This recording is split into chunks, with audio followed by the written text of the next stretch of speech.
9 en el versículo 1.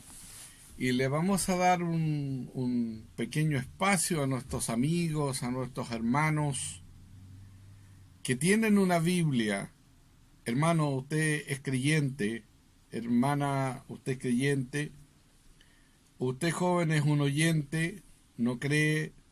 Le invito, si tiene una Biblia, que la abra en estos momentos en Isaías, en el capítulo 9, en el versículo 1.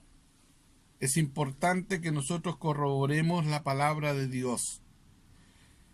Isaías capítulo 9, versículo 1, dice así en el nombre del Señor Jesucristo. Nacimiento y reinado del Mesías.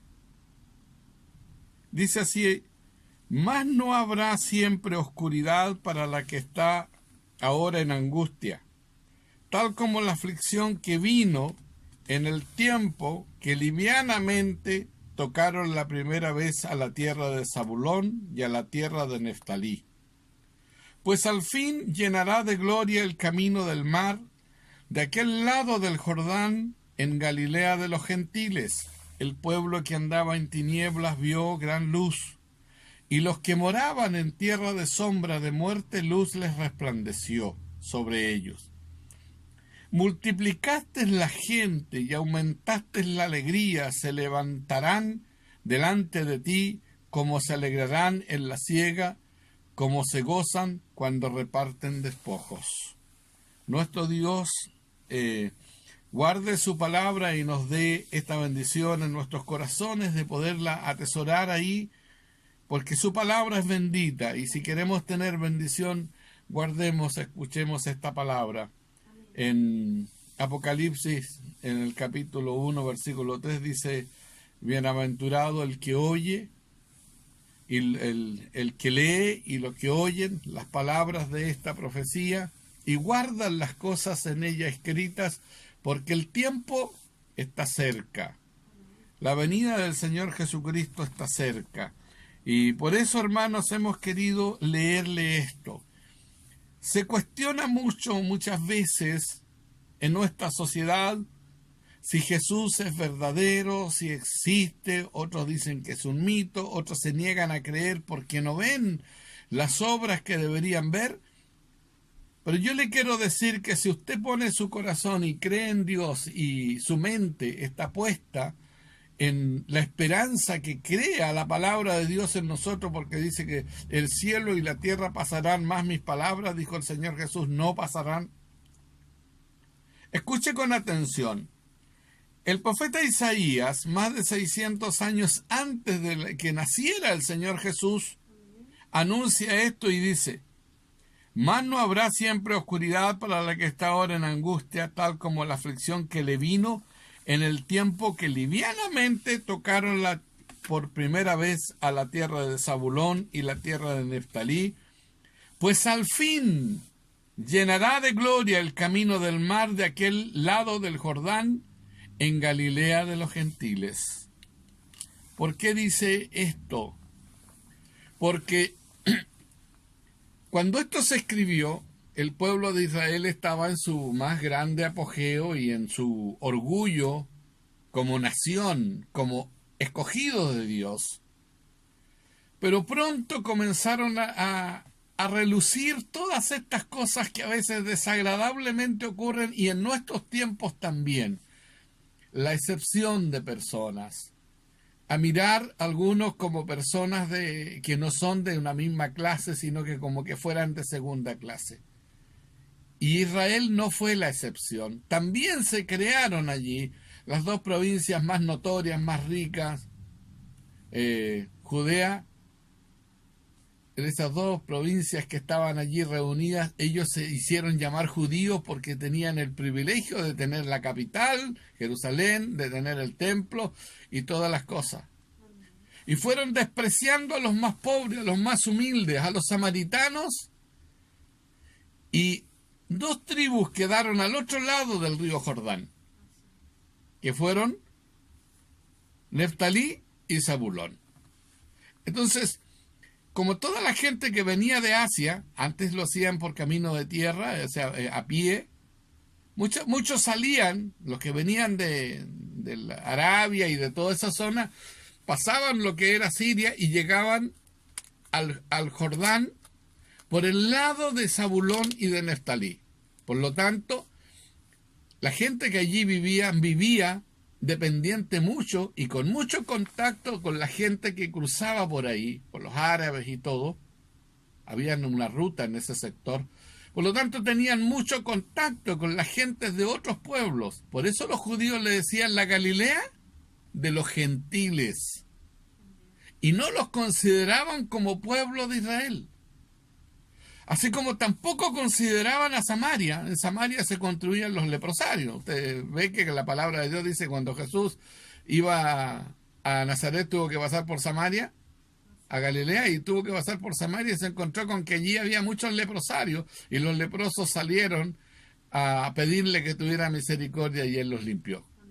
Entonces, estas dos provincias, Zabulón y Neftalí, eran consideradas la Galilea de los gentiles. Como que ellos no estaban puros, estaban mezclados con el pecado del resto de la gente y hacían una excepción enorme con ellos.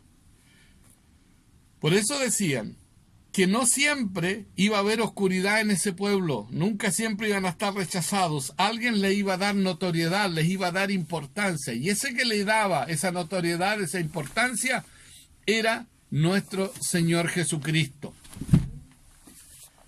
Por eso que dice aquí, de la tierra de Zabulón y la tierra de Neftalí, pues al fin llenará de gloria el camino del mar, de aquel lado del Jordán, porque por ahí precisamente pasaba el camino que llegaba al mar. En Cesarea y los otros pueblos, en lo que ahora es el Líbano, y por ahí salían y llegaban a las embarcaciones para ir a Asia, para venir al Asia Menor y llegar hasta Europa, lo que en ese tiempo era habitado. Por esa razón dice ahora, el camino se llenará de gloria el camino del mar, de aquel lado del Jordán, en Galilea de los gentiles. El pueblo que andaba en tinieblas, que estaba desechado, que estaba abandonado, vio gran luz. Los que moraban en tierra de sombra de muerte, luz le resplandeció sobre ellos.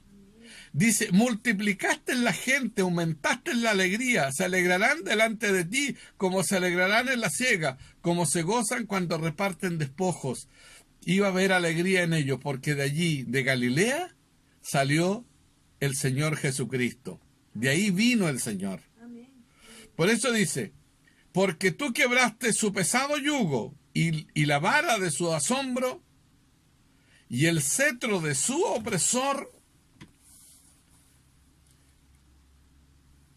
como en los días de Madián, porque todo calzado que lleva el guerrero en el tumulto de la batalla, todo manto revolcado en sangre serán quemados, pasto del fuego, porque un niño nos es nacido, hijo nos es dado, el principado sobre su hombro, se llamará su nombre admirable, consejero, Dios fuerte, Padre eterno y príncipe de paz.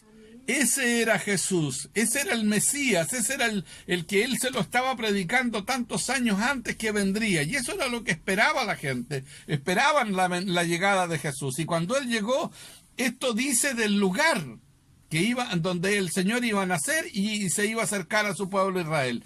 Pero ahora está diciendo lo que iba a ser, quién era este personaje, quién era ese niño que nacía en Belén y que se criaba allá en Galilea, y que ahora salía al mundo con un mensaje distinto, glorioso. Este era Jesús.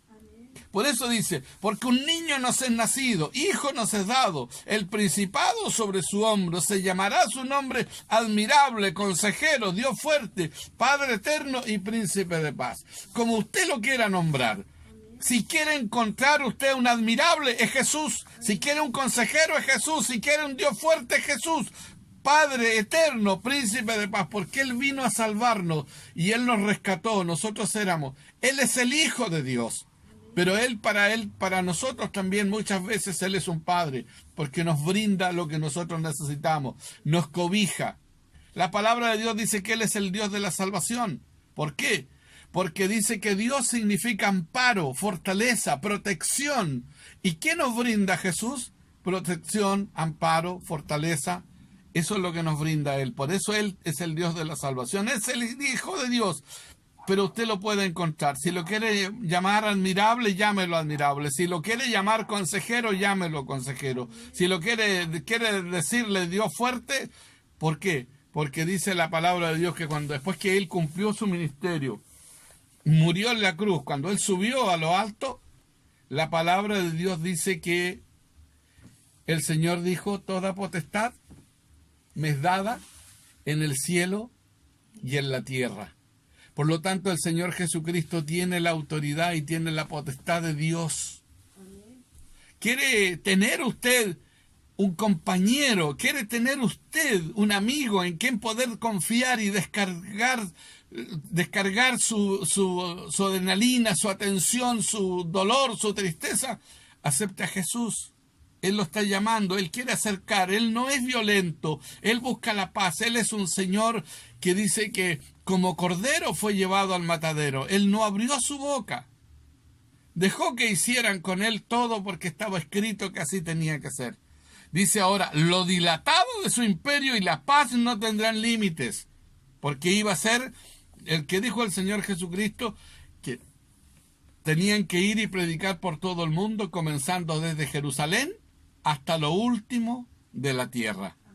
Por eso ahora dice: lo dilatado de su imperio y la paz no tendrán límite, sobre el trono de David y sobre su reino, disponiéndolo todo, confirmándolo todo en juicio y en justicia, desde ahora para siempre.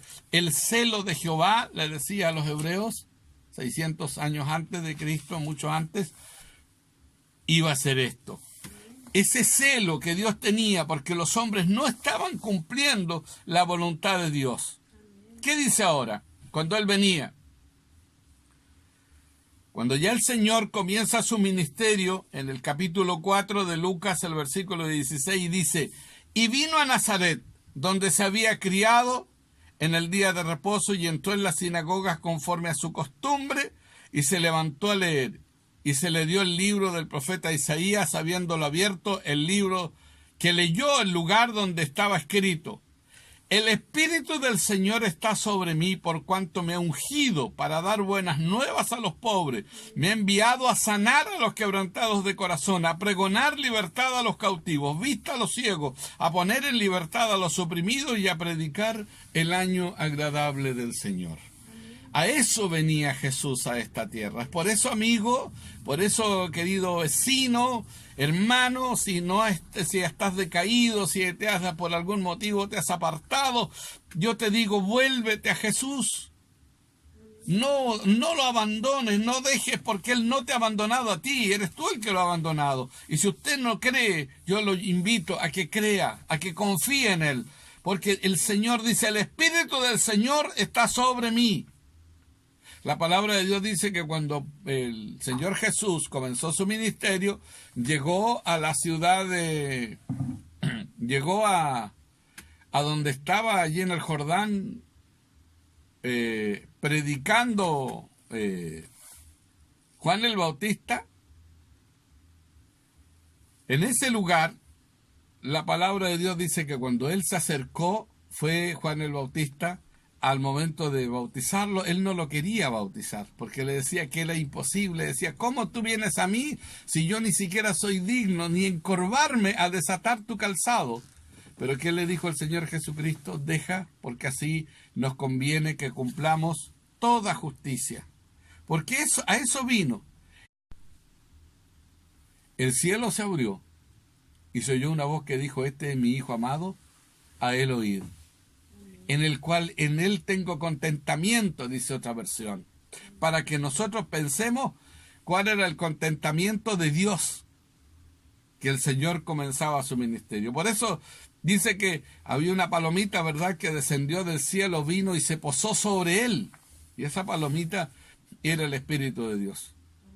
Por eso dice él: el Espíritu del Señor está sobre mí, por cuanto me ha ungido para dar buenas nuevas a los pobres, me ha enviado a sanar a los quebrantados de corazón. estimado amigo, vecino, hermano, si estás pobre y tienes una necesidad, bueno, busca a Jesús. Me ha enviado a sanar a los quebrantados de corazón. Has estado pasando una prueba dura, difícil, a lo mejor no sé cuál es tu problema. Bueno, Jesús es la solución. A pregonar libertad a los cautivos, dice. Estás prisionero de alguna idea, de algún pensamiento, estás prisionero de algún vicio, de alguna droga. También Jesús te puede dar la libertad. La vista a los ciegos. No puedes ver tu realidad. Estás sumido en algo que no te deja vivir. Bueno, Jesús te permite ver. Abre tus ojos, acepta a Jesús y vas a ver cuál es la solución. A poner libertad a los oprimidos, a predicar el año agradable del Señor. A lo mejor tuviste un fracaso en alguna relación familiar con alguna persona y hoy día estás pasando las penas, la tristeza. Bueno, yo te digo que Jesús se ofrece como tu compañero, como tu hombro, para que tú le puedas demostrar todo lo que tienes. Dice, y enrollando el libro le dijo al ministro y se sentó a los ojos de todos en la sinagoga que estaban fijos en él y comenzó a decirles, hoy se ha cumplido esta escritura delante de vosotros. Él es Jesús. Él es el Señor. Él es el que nos da. Por eso es que a veces los hombres tenían costumbres antiguamente diferentes a las costumbres que el Señor Jesús vino a dejar en esta tierra.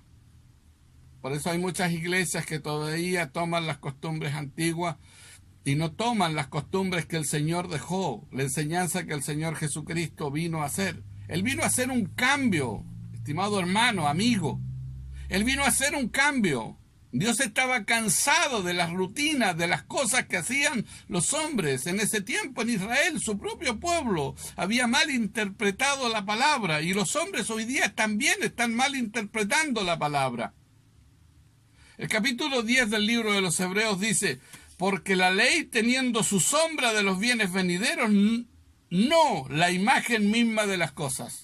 No, ¿se fija? La ley era una sombra de los bienes venideros, no era la imagen real de lo que Dios quería del pueblo. Y la imagen es esta otra, que usted acepte a Jesús, que tenga en su corazón el deseo de acercarse a Dios. Pero hoy día la idolatría, las cosas, las costumbres, los formatos, las cosas que hacen los hombres, ya no están predicando el evangelio, están hablando de prosperidad, están hablando de muchas cosas y no de arrepentimiento. Y eso es lo que Dios quiere, el arrepentimiento. Dice ahora, no la imagen misma de las cosas. Nunca puede, por los mismos sacrificios que se ofrecen continuamente cada año, hacer perfectos a los que se acercan. De otra manera, dice, cesarían de ofrecerse, pues los que tributan este culto limpios una vez no tendrán ya más conciencia del pecado. Pero en estos sacrificios cada año se hace memoria de los pecados, porque la sangre de los toros y de los muchos cabríos no puede quitar los pecados, por lo cual, entrando en el mundo, por lo cual, eso era lo que se hacía antes, había muchas cosas, idolatría, cosas que se hacían, culto, se derramaba sangre, los hombres pecaban, hacían cosas, barbaridades, y después tomaban un cordero, se lo llevaban al sacerdote, lo degollaban, les quemaban la sangre y decían que estaban perdonados. Eso a Dios lo cansó. Dios no quiso más esas fiestas falsas, todo ese griterío que había. Eso se cansó el Señor de escucharlo, porque dijo que no había verdadero arrepentimiento en su corazón. Por lo cual, dice, entrando en el mundo, dice, sacrificio y ofrendas. Más me preparaste, cuando entrando al mundo, sacrificio y ofrenda no quisiste. Más me preparaste cuerpo, holocaustos y expiaciones por el pecado no te agradaron, pues entonces dije, he aquí vengo, oh Dios, para hacer tu voluntad, como en el rollo del libro está escrito de mí, diciendo, primero, sacrificio y ofrenda y holocaustos, expiaciones por el pecado no quisiste, más no te agradaron, las cuales cosas se ofrecen según la ley. Diciendo luego, he aquí que vengo, oh Dios, para hacer tu voluntad. Quita lo primero para establecer esto último. Se cambió, se terminó la ley. Hermano, la adoración al culto, estimado oyente, estimado amigo, hoy día es a Jesús. Si el Señor hubiera querido que todas las cosas que hacía el rey David, la adoración, la danza y todos esos escándalos, esas cosas que él hizo, porque él hizo muchas cosas buenas, pero también pecó mucho ante los ojos de Dios. De tal manera que Dios no le permitió ni siquiera construir el templo, porque sus manos estaban manchadas con sangre. No había honra en él. Había tomado una mujer y había mandado a asesinar a un hombre.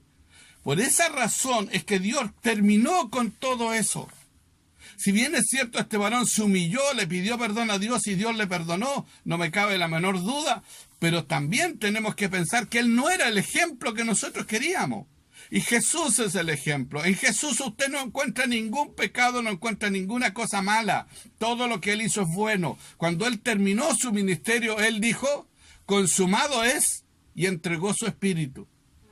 Eso es lo que dice la palabra de Dios. Entonces dije, aquí que vengo, oh Dios, para hacer tu voluntad. Eso dice él cuando entró en el mundo.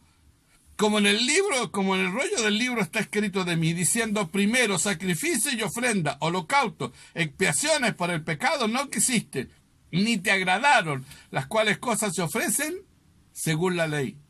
Diciendo luego, he aquí que vengo, oh Dios, para hacer tu voluntad. Quítalo primero para establecer esto último. En esa voluntad somos santificados mediante la ofrenda del cuerpo de Jesucristo, hecha una vez para siempre. En eso, hermanos, somos santificados, en esa voluntad, en que Él derramó su sangre por nuestros pecados una vez y para siempre. No hay otro sacrificio. Haga lo que el Señor le ordenó a su discípulo. Busque a Jesús, hable de la palabra, no le añada más a la palabra de Dios, no ponga costumbres antiguas, no saque del baúl de los recuerdos de lo que Israel cometió en forma equivocada, saliendo mal delante de Jehová. Por eso fue necesario que Jesús tuviera que venir. Y ahora que Él vino, ¿lo rechazamos? Sus enseñanzas fueron verdaderas. Hay muchas cosas que los hombres hoy día practican y que el Señor no hizo. No estoy aquí para juzgar, por lo tanto no voy a hacer un resumen de esas cosas que no deberían hacerse o no, pero yo le digo, Jesús es la verdad. Él dijo, yo soy el camino, yo soy la verdad, yo soy la vida. Y la palabra de Dios dice que Él es la luz del mundo. Que nuestro Dios les bendiga. Muchas gracias por esta palabra de Dios maravillosa que hemos podido tener hoy día para decirles quién es Jesús. Este admirable, este consejero, este Padre, el Dios fuerte, que recibió todo el poder de Jehová de los ejércitos. Él es Jesús, Él es el Hijo de Dios, Él es nuestro Salvador. Muchas bendiciones. Gracias por la atención de la palabra de Dios. Amén.